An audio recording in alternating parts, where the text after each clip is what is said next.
Well. It's funny when things just stop like that, isn't it? Hey, welcome everybody. How you doing? Glad to have you all here with me. Excuse my speaker there. Don't know. You plug it in to give it juice, and then it just goes out on you. What do you know? Oh well. Anyway, here we are. Happy to be here. And good to see everybody. I'll let a couple more people kind of come in here, and we'll go from there. Ooh, I don't have my usual camera. Hold on. Switching. Un momento. There we go. That'll you'll just see more of the basement tonight. Very exciting, I know. All right. So everyone, welcome. And hope that people were able today to see the very fun webinar that we did earlier with one Mr. Howie Mandel and Dr. Ken Duckworth and Stephen Smith and Dr. Mia Nunez, also from NoCD. So it was a great day. And check it out. It should be up on YouTube now if you want to watch it. Let's get into our questions for the night. Jay says, I have POCD. I'm an ERP. But after a specific ERP, I spiraled due to comparing myself with a pedophilic person. Doing okay now. Every time I have intrusive thoughts, urges, images, I say nope, but my brain says I'm denying it, like as if I want it. Then I question, do I want it? But I came to NoCD for help about this. I know what my values are. Why OCD? Shout out to McGrath and therapists. You all rock. Well, Jay, just remember that OCD is the doubting disorder, so it's going to instill doubt in you, right? So it is okay to doubt your thoughts and things, and you can still function even with doubt, right? Doubt need not stop everything from happening, right? If I doubt my ability to walk up the stairs after this webinar tonight, Jay, should I stay in the basement for the rest of my life because I have some doubt about if I'm going to make it all the way up, and what if I fall down and come crashing back down to the ground here in the basement, and then maybe I break my neck and then I'm paralyzed and I can't walk anymore, and no one will know because I live alone, and I will just lay here at the bottom of the stairs and starve to death over the course of the next few days because I won't be able to move, and therefore I'll have no access to food or water or anything of that nature. So Jay, I think maybe the best thing to do, absolutely the best thing to do, will be to never walk upstairs ever again. Now, there's going to be a problem with that, Jay, because I have no food down here. I do have water, so I will be able to drink, but there is no food down here at all. I think I'll be able to do these webinars for about a month. I think, we've seen the longest people have lived on a hunger strike is a little over 40 days. So we'll have 40 more days that we'll do webinar, and then I will probably be gone at that point because there will be no more food available to me. So Jay, if I truly want to hold on to that and believe that, that's what's going to happen, right? That's how it's going to go. Or I could just be like, well, yeah, I could fall down the stairs. It is a possibility. But just because it's a possibility doesn't mean it's a probability. That's high, and therefore I'm going to go and do it and live my life and take my chances and live with doubts and risks and recognize that I can handle that. And I'm going to go upstairs and I'm going to have dinner. And Jay, that's what I want you to do as well too, right? I'm fully aware that people with OCD know who they are and what they believe. I'm also fully aware that they unfortunately listen to the OCD that throws doubt at them and then says, oh, but wait a minute. What if that OCD thing over there is true? What if it's real? What if it knows something I don't know? Maybe it does. Maybe it's got an insight into me that I don't have personally. What if it knows my true feelings and my true meanings and my true wants and my true desires And it is the bringer of true actions. Maybe it is, right? Or maybe not. Maybe OCD is just a stupid poopy mouth, and we need pay no attention to it whatsoever. So you can go with that too, if you choose to. Now, you'll be saying things like that statement, but do I want it? OCD will always throw that question at you to get you to doubt and to get you to do a compulsion, right? So all of us live every day of our lives without having a 100% guarantee about anything. Jay, you don't have a 100% guarantee about this concern, nor do I, nor does anybody else. And most people function just fine with that. Of course, OCD says that's not acceptable. The only acceptable thing is to actually have a 100% guarantee about something. And therefore, that's what we have to have. We must have a 100% guarantee, which is something we're never going to have, which means we're stuck. So, Jay, if you want to stay stuck for the rest of your life, try to come up with the answer to all of the questions that OCD throws at you. And if you don't want to stay stuck for the rest of your life, accept the fact that you're never going to have an answer that OCD will like, and that's okay, because it's not possible.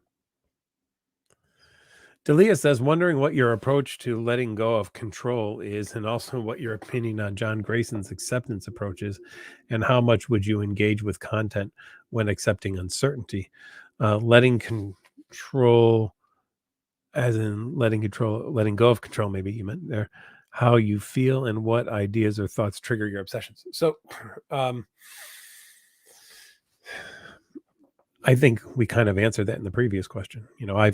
If you've ever seen me at a IOCDF conference and heard my talk, Don't Try Harder, Try Different, I always talk about the notion that control is an illusion. We are not in control of things, right?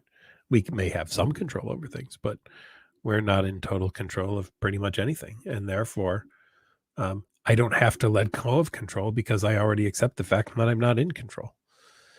I think the people who have bought into the notion that they can have control are the ones who have to work on letting go of control.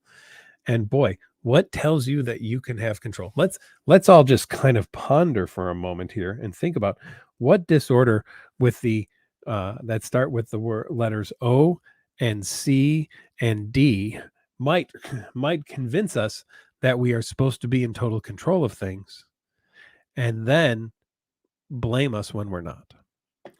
What disorder could that be? I'm stumped here.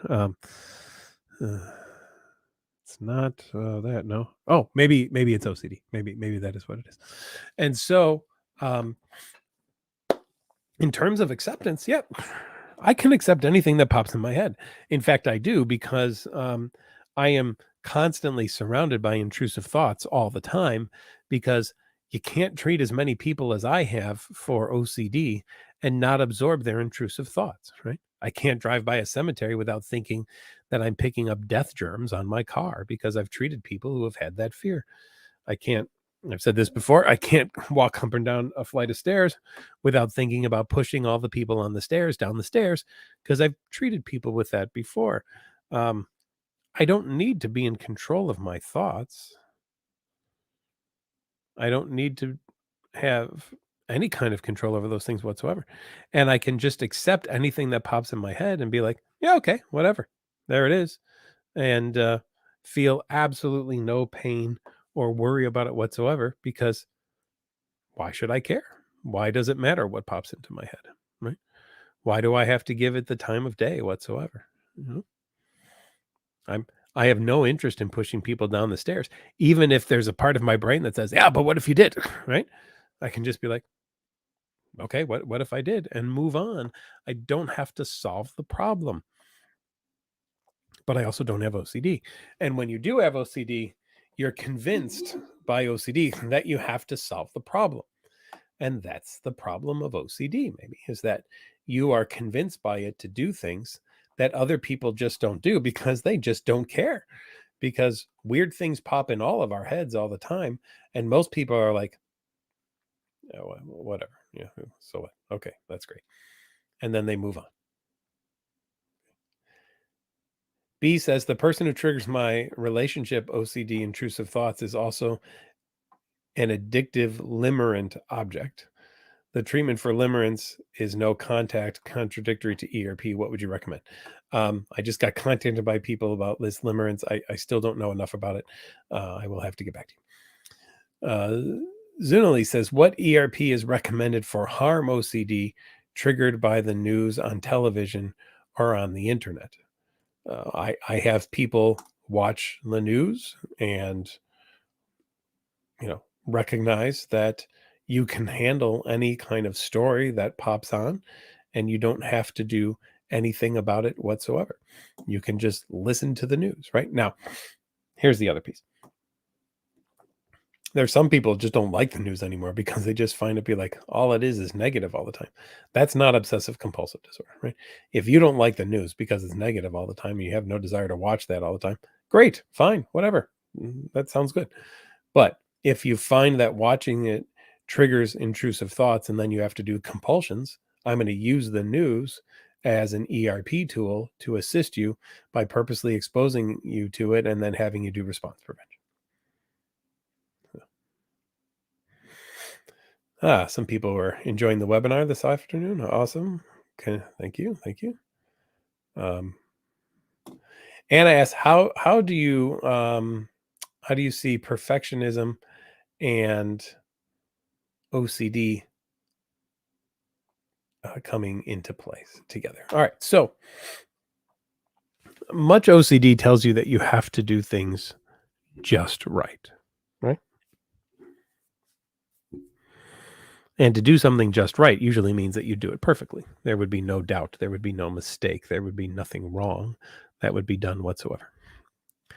So you see a lot of relationship here because there's this notion that perfection is the only acceptable way to do anything.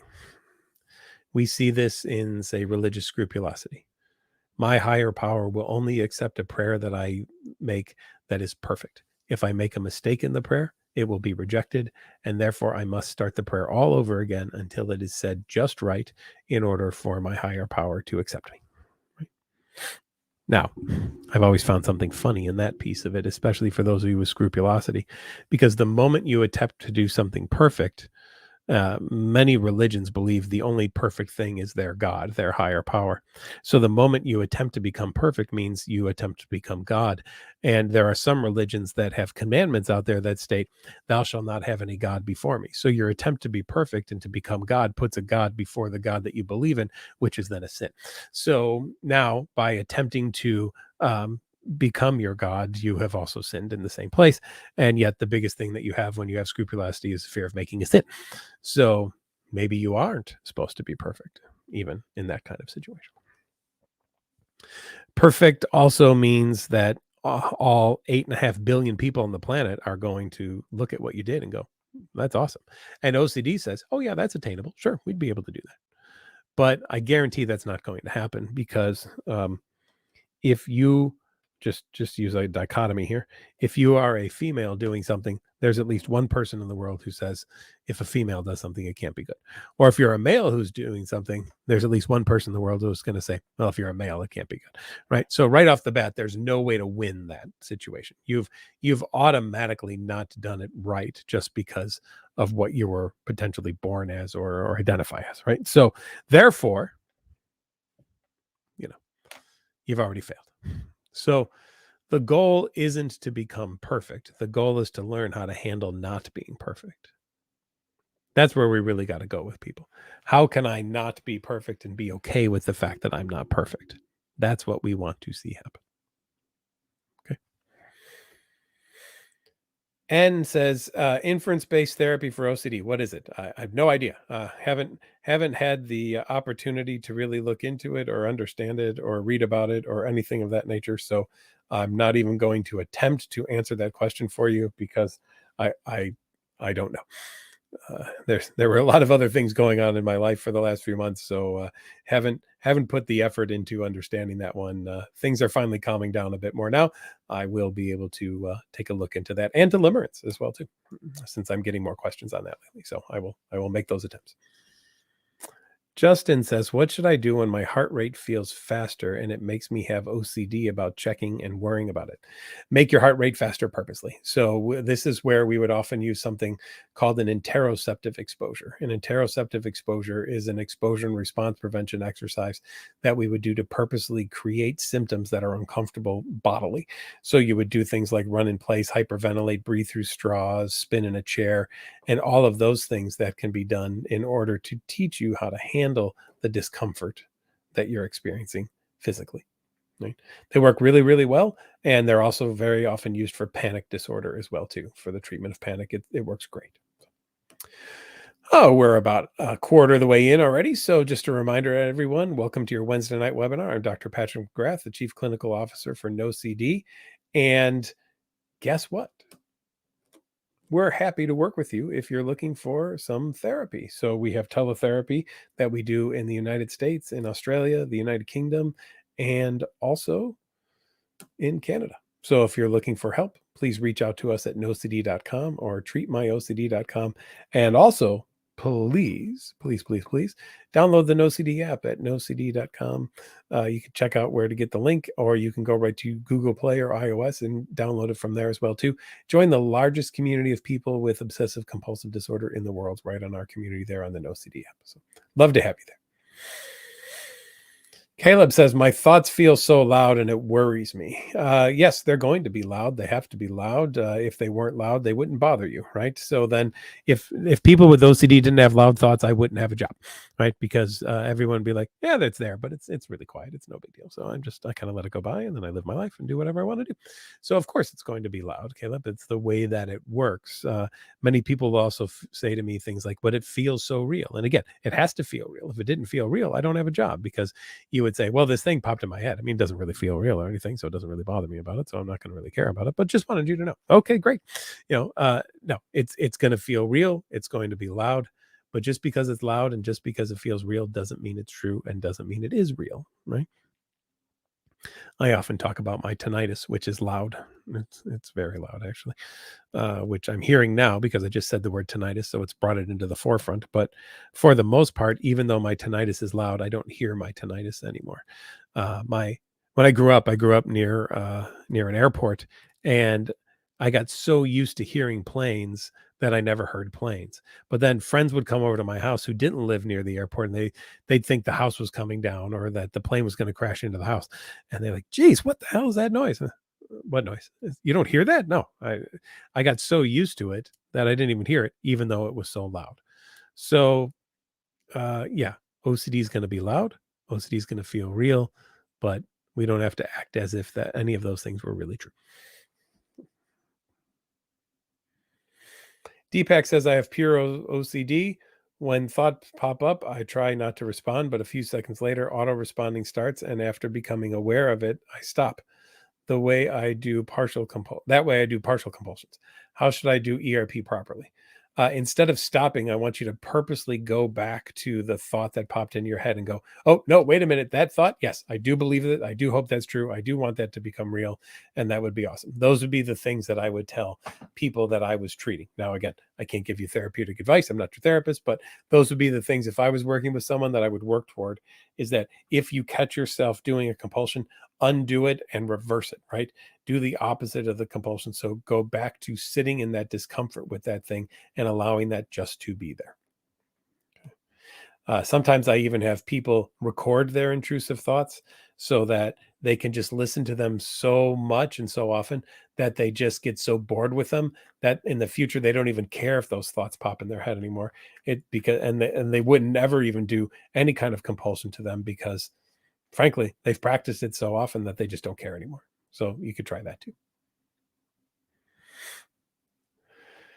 Christina says, I can't move on with my life after an academic failure due to OCD. Well, Christina, there's a lot of people who have unfortunately had setbacks in relationships and jobs and academics due to OCD. So, Christina, what I want you to do is I want you to reach out to a therapist. I want you to work with someone who can help you deal with these things so that OCD doesn't interfere in your future academic experiences or your future job experiences or your future relationship experiences as well too. You don't have to do this alone. There are people out there who would be willing to help you through this so that you will learn how to function with it. Smiley says, hope all is well. Thank you. I'm having trouble with exposure while driving after I started having a panic attack because behind the wheel in July. How do I get myself back on the road? I feel so crippled. Well, Smiley, I would start with first driving only in parking lots, right? And then after you've feel like you've mastered that again, get onto some side streets. And then after you've done that, get onto some busier streets. And after you've done that, get onto some main streets. And after you've done that, get on a highway, but only go for one exit and then get back off of the next one, right? And gradually expose yourself to more and more of those types of things. Smiley, I would also want you to do interoceptive exposure. So I would purposely be exposing you to all of the different kinds of physical sensations that you experience during your panic attack.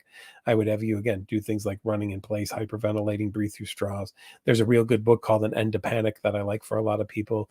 There's also Dave Carbonell's book, The Panic Attack Workbook, which is helpful as well too. And I would do these exercises so that you can learn that you can handle dealing with panic and that you don't need to be afraid of panic. I mean, the beauty is that no one's ever died of a panic attack. They're amazingly uncomfortable for the time that they durate, but otherwise, no one's actually died of a panic attack. So, um, you know, it's a false fear, right? Is it uncomfortable? Yes. Is it dangerous? No, not at all, right? And Smiley, that's what I want you to do. I want you to get yourself back in the car, and I want you to do the interoceptive exposures, and I want you to teach yourself, I don't need to be afraid of bodily sensations. I just don't.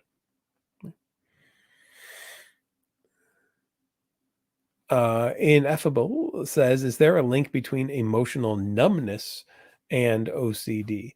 Good question. I don't really know, honestly, if there is a link between those two things.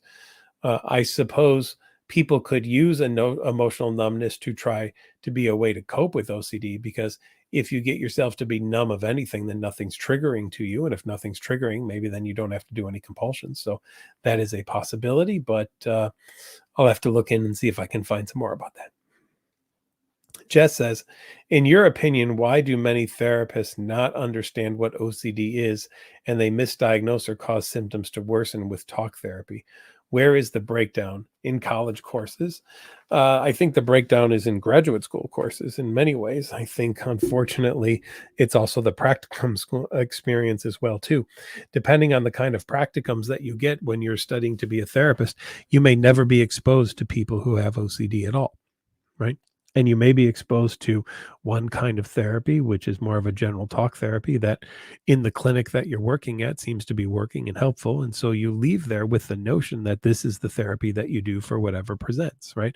Anything that walks in the door, this is what you do. The problem, of course, is that's not actually true. And that's not the way that we would really want to approach OCD. So I think it's imperative that we make sure that we do more trainings. It's one of the reasons that we at NoCD became a continuing education provider. So, and that's at a great deal of time and expense to have to do that. But we did it because we know in the end that it's right to work on training more and more therapists about what OCD is so that they will be able to recognize it. And if they can't provide the therapy that people need, to steer them to somebody who would be able to provide the therapy that those people need. Okay. So thanks for that question, Jess. It's a good one. Marcus says how to deal with trauma and OCD, constantly looking in the past and then doubting about the future. So, Marcus, one of the things that we'll often see that happens is that people who have some kind of trauma, then OCD, being the big poopy mouth that it likes to be, comes in and says, "Oh, hey, by the way, there, Marcus, just so you know, that trauma was pretty awful, wasn't it? Yeah, I mean, it really sucked. Nobody would ever want that to happen again. Hey, Marcus, guess what? I've got this idea. Let me throw this by you. Just float a boat here and see what you think. I could, just again for fun. Let's poops and giggles here. But what I could do is, Marcus, I could constantly remind you of that really traumatic event that you had. And then all you, Marcus, would need to do, and again, just go with me on this and see what you think. All you need to do, Marcus, would be to just think the opposite or neutralize it in some way, and then you're going to feel better, and all's well. In you doing that, that feeds me. I get a little bit of food, and that's all I really want, Marcus. I just want a little bit of food more than anything else. And so I'll constantly keep you on your toes to be on the lookout for anything bad that might happen, and you'll then always be looking out, and nothing will ever catch you off guard or surprise you ever again because you'll always be looking out for it. I mean, that sounds pretty awesome, doesn't it, Marcus? I mean, to know that you'll never be caught off guard again because I'm going to have you be on your toes all the time. I mean, who wouldn't want that? I mean, doesn't that sound great? Yeah, I think it is. Only 19.95 a month.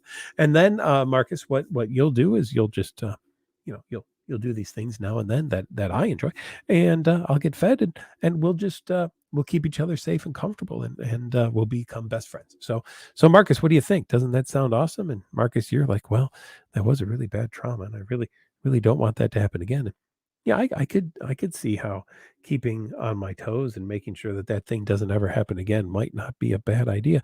Maybe I'll do that. Yeah. I think that's what I'll do. You got a great idea there, Mr. OCD Poopy Mouth. And so what I'm going to do is I'm going to sign the contract now, and I'm going to invite you in, and yeah, I'll have you constantly remind me of all the bad things that have ever happened, and then I'll do the things that you need me to do to neutralize that, so that I'll feel good in the moment, and I'll be like, oh, good. Now I have a guarantee that thing's not going to happen again, and then we'll live in bliss and wonder forever. Okay. No one reads the fine print anymore. And if you know the movie reference for that, congratulations.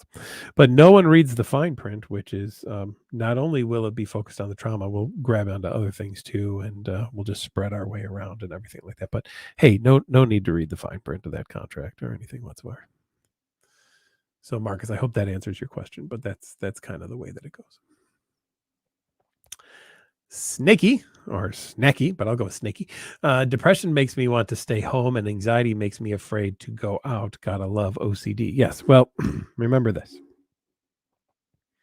When you have OCD, you don't do things that you love and enjoy because OCD loves to pick on those things and put doubt into those things. And if you look at the definition of depression, the definition of depression is either number one, I feel depressed, or number two, I've lost interest or pleasure in things I once enjoyed. Well, what if I stop doing the things that I once enjoyed because I have OCD about them? Now you can see where the mix of depression and OCD come together. Right? That's how it happens, folks. That's the way it works. Shyam thinks, is it OCD that makes you want to think that you want to do something? It could very well be. Yes, absolutely. It could very well be. You're suffering through harm OCD, and it's concerning you that you want to hurt, kill your wife, even though you don't, obviously. Shyam, what I want you to do is I want you to listen to a podcast. There's a great podcast called Invisibilia. It's the word invisible, but instead of an E on the end, it's an IA. And if you listen to the first, I think it's season 1, episode 1, or it's episode 2, but I believe it's episode 1. If you listen to season 1, episode 1 of Invisibilia, you'll hear a story about a person who's watching the movie Brazil with his wife. And it's a pretty violent movie. And about halfway through the movie, he leaves the room because he's afraid that he might hurt his wife. And I think that you'll find it fascinating to hear the story of somebody who has the exact same fear that you do. And it will describe the therapy and what the person went through and how he and his wife dealt with it and all those types of things. So I think you'll get a ton out of listening to that and realizing, oh my gosh, look at that. Someone else in the world who has the exact same fear as I do and who's now successfully doing what he needs to do in his life. And he's on a podcast talking about it as well, too.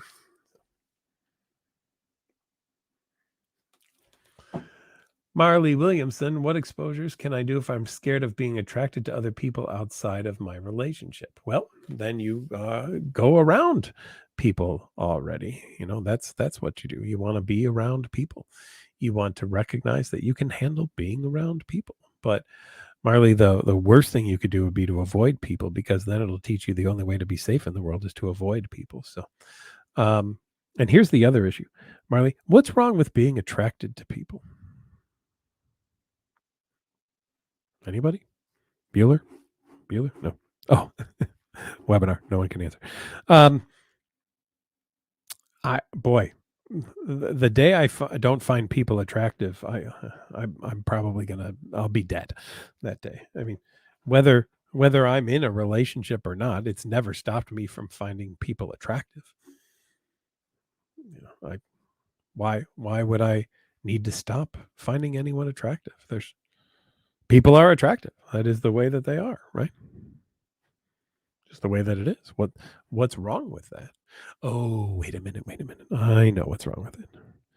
OCD says I should only have eyes for the person I'm in love with, and no one else should ever be seeming attractive to me, because if they are, that means that I have doubt about if I really love the person that I'm with, and maybe I would get in a relationship with this other person instead because they're more attractive than the person I love, and then I would leave them and my children, and everyone would hate me, and I would have violated the vows of my relationship that I got up in front of everyone, and if I'm religious, even in front of God, and said that I would love you till the day that I die, and so therefore can no longer find anybody attractive whatsoever, to make sure I only have eyes for my spouse, and I can't be around anybody else to make sure that I never find anyone else attractive.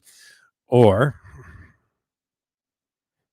maybe we could just find people attractive, not be threatened by it. Right? OCD's threatened by it, but we don't have to be threatened by it, even though OCD finds it threatening. Just because OCD says something threatening doesn't mean it's true or it's real or anything of that nature, right? We need not pay attention or listen to it whatsoever. So.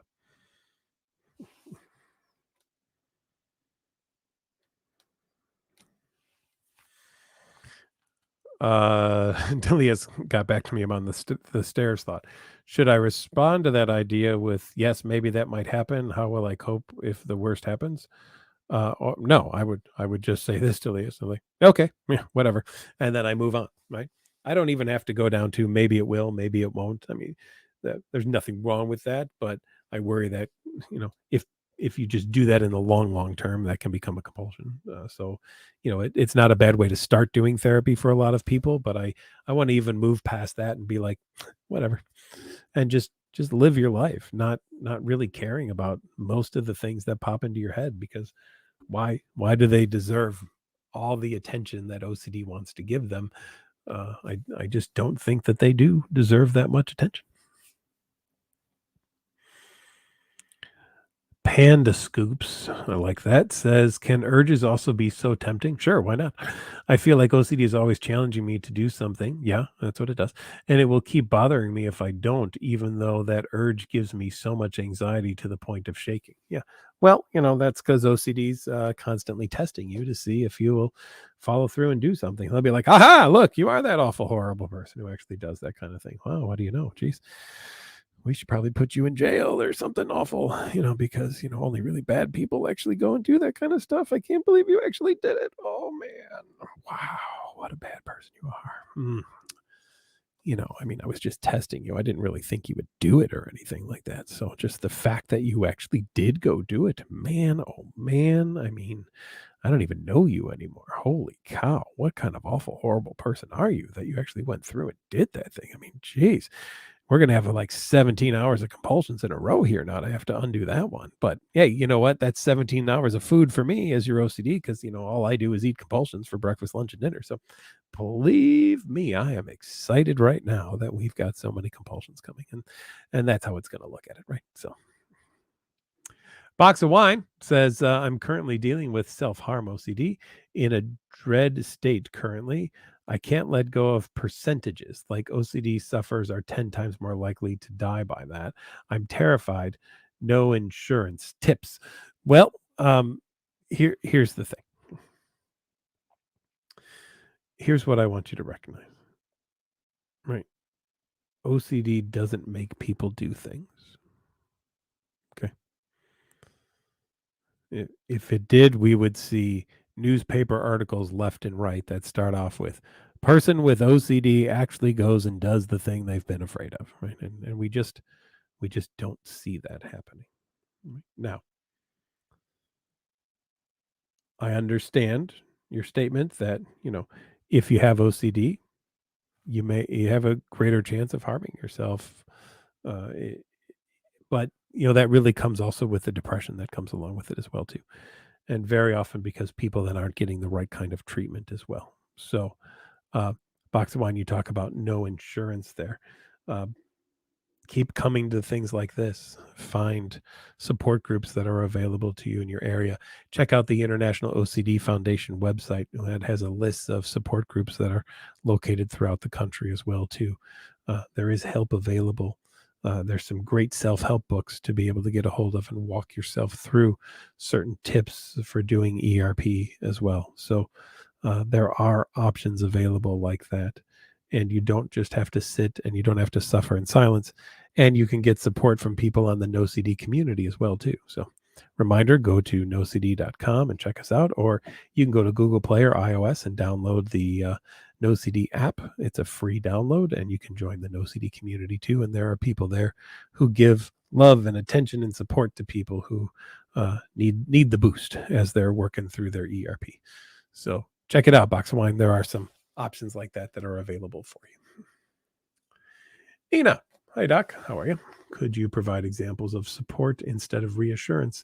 Another question, does rationalizing ever help with OCD? Almost never does rationalizing ever help with OCD because it just becomes a compulsion for so many people. So I try not to get people to go down that road. And instead of reassurance, here's what I say to people. I've never once said to someone, you'll be fine and everything will be okay. I just don't do that. Here's what I tell people. You ready? Here we go. You can handle it. You may not like it. It may not be comfortable, but I believe you can handle it. And that's it. That's it right there. That's what you're going to hear from me. You're not going to hear me tell you it's going to be great. All's going to be well, not to worry about it, anything like that whatsoever. You're going to hear from me. I believe you can handle it. I know you're probably not going to like it, but I believe you're going to handle it.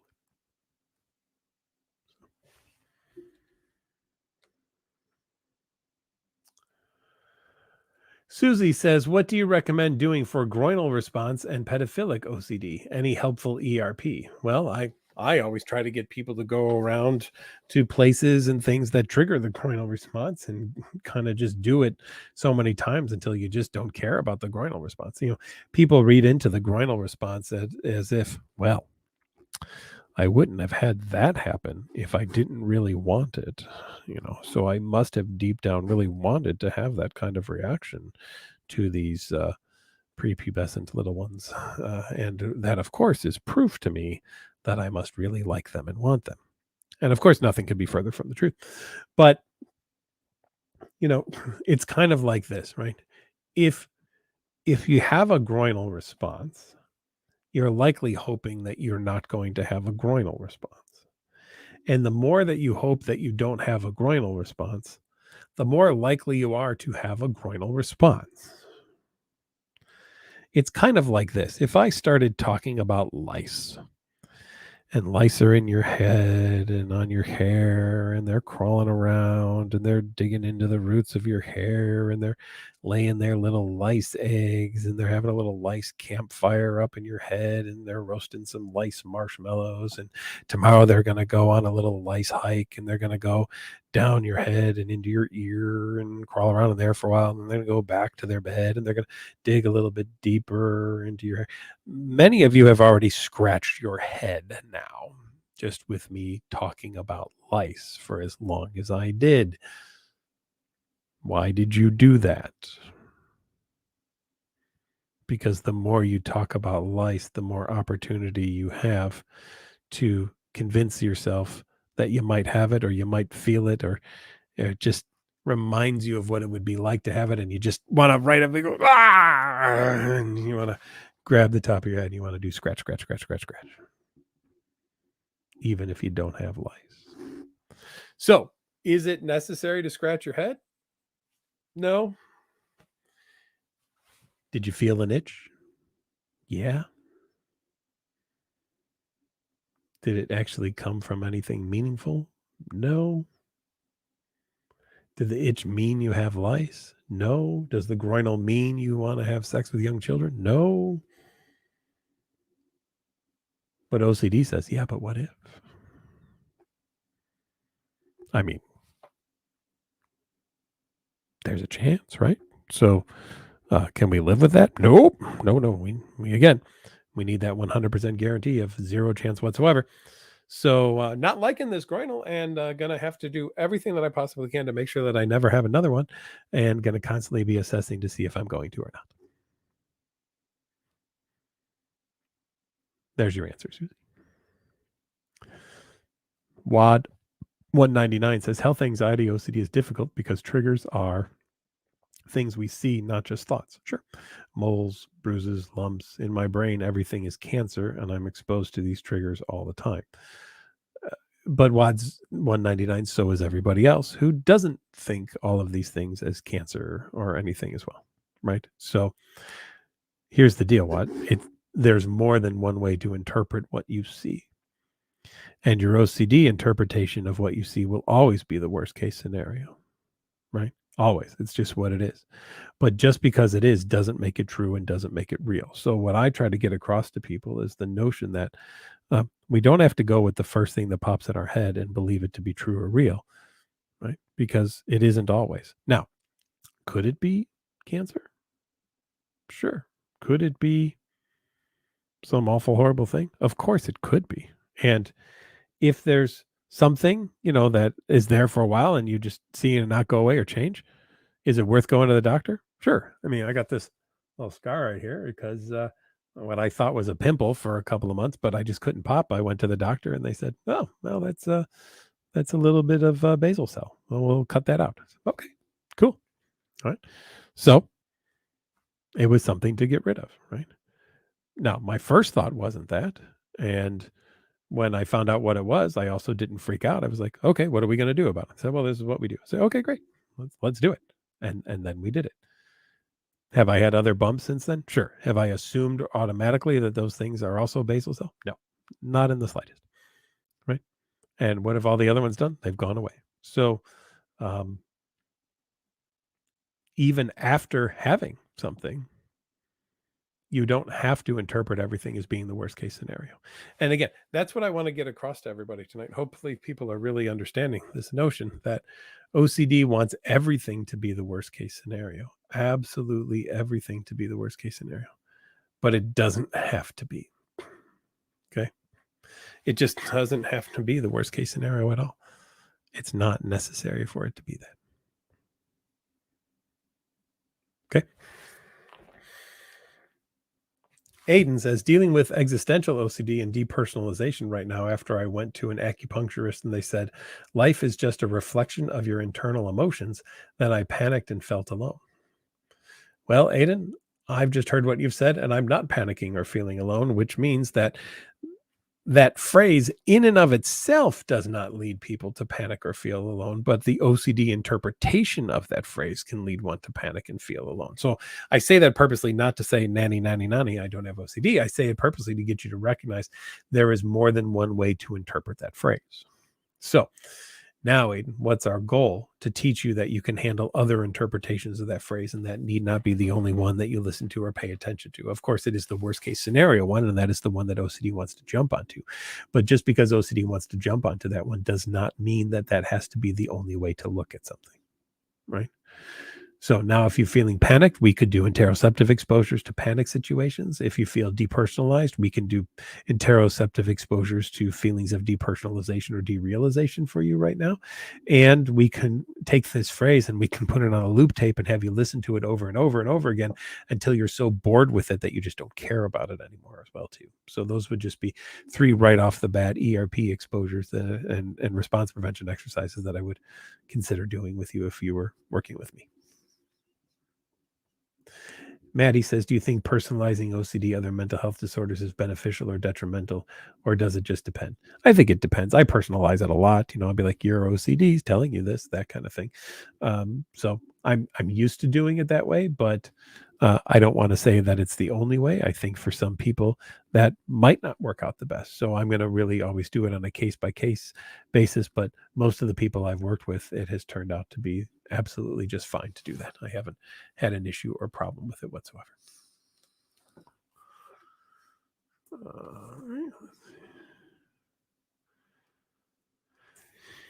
Yulia says, I have blood pressure compulsive checking, terrified of the high numbers that come with anxiety. Honestly, I do not know how to get out of this. It's a fact that blood pressure does go up with anxiety. Yes. So why, therefore, do you need to check your blood pressure, right? Why do that in those situations if you already know what the result is going to be and then get freaked out by the result that you knew was coming because you were anxious about what the result was going to be? So, Yulia, the only way to stop this train that you're on is to stop taking your blood pressure, right? I'm betting there's no need to actually do that, even though part of you is telling you, oh, but I have to do it. I must do it. Well, no, that is not at all necessary whatsoever. No one is telling you that you have to take your blood pressure. That statement has not been made, right? No one is saying that it has to happen. So, Yulia, stop giving in to that. Stop doing that. Stop feeding those compulsions. Stop making the OCD worse by doing that. And I think that you will start to actually feel better if that's the case. Allison says, can we please talk about the potential stages one can experience in the healing therapy process, and how should we measure success? Well, to me, success is you're starting to live the life you want to live and not the life that OCD wants you to live. That's how I measure success with people. Are we moving the needle away from the way OCD wants things to go? That's success, right? And if we do that every week, that's great. Now, remember, success doesn't have to be like this kind of thing. I mean, sometimes it's up and then another week might be down, but if the trend line is going in that direction, then I'm happy. That's what I want to see. I want to see the trend line going in that direction. But it doesn't mean that every week is going to be better than the previous week. That just doesn't happen that way. And if it does, I've never met anyone that it's worked that way for. So know this, that our goal is that we create a trend of success, right? And that we accept that sometimes we do really well, and we accept that other weeks don't go quite so great. I mean, there might be some issues or difficulties or problems that come up, but that's okay. We bounce back from those types of things as well too, and we don't let that get us down, because if we let that get us down, OCD wins. And OCD is like, oh, good, we got her. All right, now back to doing compulsions again, because those are the only things that work and are helpful. Do them. No, that's not where we want to go, right? That's not what we want to do. Nina asked for support instead of reassurance. I think we did that a little bit earlier. But, if someone's there next to you doing something with you, instead of telling you that, oh, you'll be fine, everything will be okay. Look at, I can do it, so therefore watch me do it, then you do it. And that might be okay at first, but eventually then they're going to have to encourage you to do it on your own, right? And then they're going to have to encourage you to do something without them doing it first, so that you can take the risk. I mean, there are people who will be like, as long as I see someone else do it and it can be safe, then I can do it. Then it's okay. So you even got to watch out for that. There are so many subtle safety behaviors that people might try to sneak in there and do in certain situations. And that's not the way that we want things to go. We want people to take risks and take responsibility for the actions and the results of things. OCD does not want that. OCD wants no risk. OCD wants no responsibility of anything whatsoever. But we need to have responsibility. We need to take risk, and we need to learn that we can handle those things. Okay. That's so very important.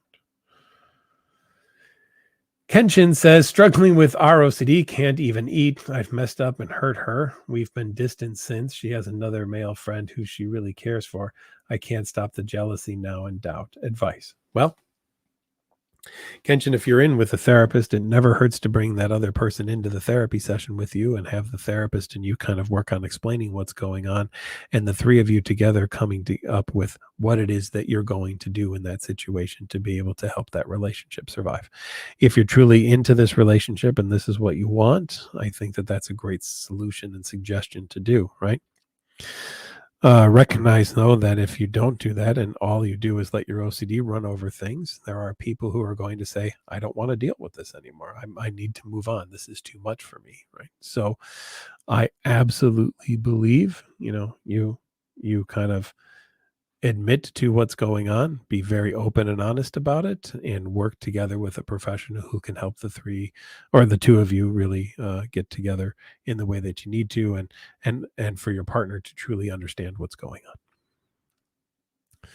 Tammy says, what do you do when you live very closely with someone who makes you do the compulsions and their OCD will not take no for an answer? I've said no, and the situation just gets worse. So when you say they live very closely, do you mean live in the same house or down the block or anything like that? Tammy, what would happen if you just went on a vacation for a few days, right? And you did not turn your phone on and you were not around? What would that person do? Would they survive? Yeah. Would they be uncomfortable? Yeah. Is that discomfort a potential learning experience for them? Yeah. So, Tammy, you don't have to answer the door. And you could say to that person, if they're knocking on the door and banging on the door, you could say to them, you need to leave now. And if you don't, I will call the authorities and have them take you away for trespassing, right?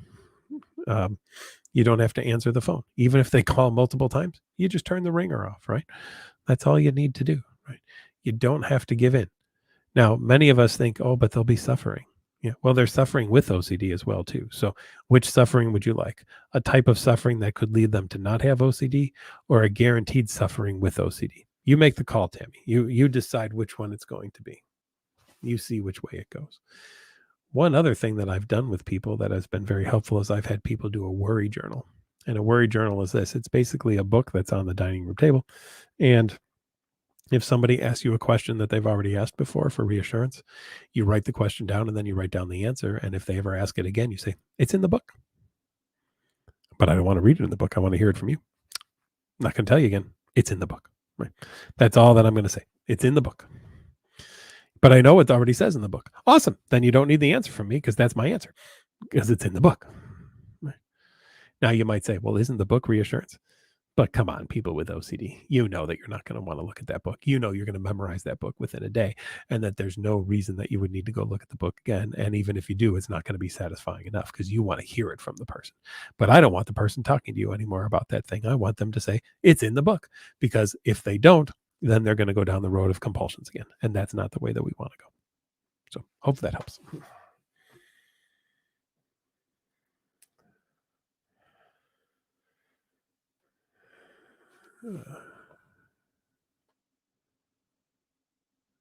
Trisha, you got cut off earlier, you said, but I don't know that I found your other one. So let's see.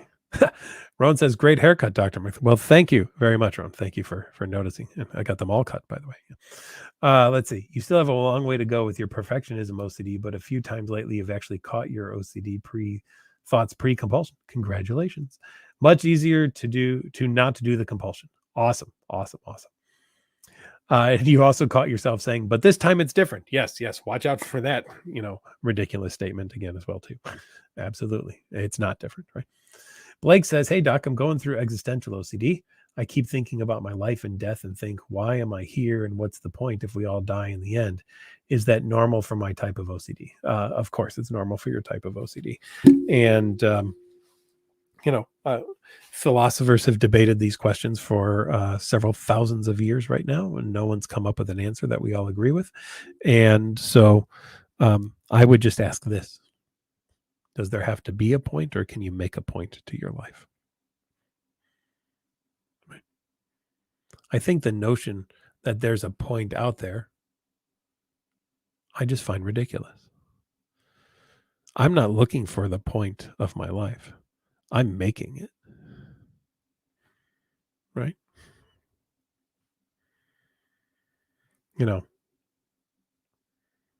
Many of you know my wife died a month ago. So we could all say, well, what was the point of even getting married? I mean, why would anybody ever do that? Your spouse is just going to die anyway, right? So what's the point? So, Blake, imagine when she found out she got cancer, 5.5 years ago. Imagine if I said to her, well, I'm out of here.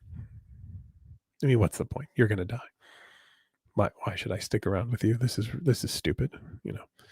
I know that you're going to go through hell with treatment and lose your hair and, your body's going to break down. And I don't need to be there for that. Yeah. So good luck. I'll see you later. Instead, I made the point of, all right, well, I made a vow to take care of you. So that's what I'm going to do. That's what I did. And hell, it wasn't easy. I'll tell all of you. It sucked greatly, actually. But at the same time, it was the absolute right thing to do as well, too. So I made a point, right? I made a point to follow through on what I agreed to do, and I did it. Often at the expense of my own fun or sometimes even safety, because there were times she would get treatments that were so radioactive that I couldn't even be within 3 feet of her. But if she needed something and I had to get there, I had to get there. So I exposed myself to radiation and various things that who knows what that will do to me in the future. I don't know. Right.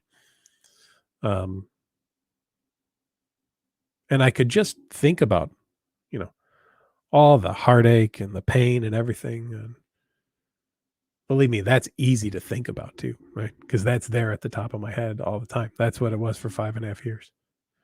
But I could also think about pre-cancer and what it was like when we met and got married and everything. So, I will make a point of doing that and not just kind of going along with the fact that it's so easy to remember the negative stuff. But I'll make a point to make a good memory or have a good memory. So to me, that's the point. Hey, I'm going to die. She died. But you know what? There's a few good memories in there. Those are worth it.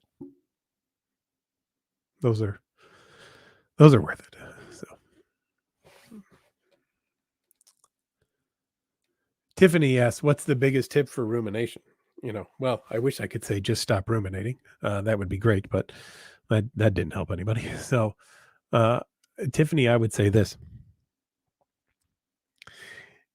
When you finally believe and get to the ability to recognize that you're never going to answer what it is that you're ruminating on because there will always be another angle to look at it with, then you're going to get to a point, Tiffany, where I hope you're going to be able to say to yourself,